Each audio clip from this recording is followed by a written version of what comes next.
సంతోషವಾಗಿದೆ. ఎంతమంది సంతోషంగా జోರಾಗಿ ఉన్నారు? ಕೈಗಳ ತಟ್ಟಿ ದೇವರಿಗೆ జోరంగా ಮಹಿಮೆ చప్పాలు ಸಲ್ಲಿಸೋಣ. తడదాము. ಆಮೆನ್. ఆమేన్. ಹಲ್ಲೆಲೂಯಾ. హల్లెలూయా. ಹಲ್ಲೆಲೂಯಾ. హల్లెలూయా. ಎಲ್ಲ ಎಚ್ಚರವಾಗಿ ಕೇಳಬೇಕು. అందరూ ఎచ్చరంగా వినాలి. ಈ ಅತಿಶಯವಾದ ಕಾರ್ಯಗಳನ್ನು ದೇವರು ಮಾಡ್ಲಿಕ್ಕಿದ್ದಾನೆ. ఈ అతిశయమైన కార్యాలు చేసేదానికి దేవుడు సిద్ధంగా ಎಷ್ಟು ಜನ ఉన్నారు. ನಂಬ್ತಾ ಇದ್ದೀರಾ? ఎంతమంది నమ్ముతున్నారు? ಎಷ್ಟು ಜನ ನಂಬ್ತಾ ಇದ್ದೀರಾ? ఎంతమంది నమ్ముతున్నారు? ಇವತ್ತು ನಾವು ನೋಡುವಂತ ವಿಷಯ ಏನಂದ್ರೆ ಗಾಡ್ಲಿ ವಿಸ್ಡಮ್, ఈ రోజు మనం చూసే కార్యాలు ఏమంటే ದೈವಿಕವಾದ ಜ್ಞಾನ.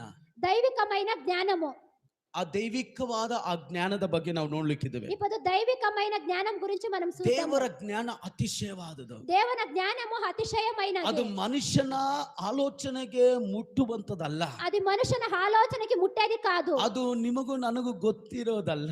అది మీకి మాకి తెలిసినది కాదు. ನಿಮಗೂ ನಮಗೂ ಅರ್ಥ ಮಾಡ್ಕೊಳ್ಳೋಕ್ಕಾಗಲ್ಲ. అది మీకి మాకి అర్థం చేసుకోనికి ಕೆಲವು కాదు. ಸಮಯದಲ್ಲಿ ಪಾಸ್ಟರ್ಗಳು ಕೂಡ ತುಂಬಾ ಕನ್ಫ್ಯೂಷನ್ ಆಗ್ತಾರೆ. కొన్ని టైంలో పాషయ్య గారికి కూడా కన్ఫ్యూజ్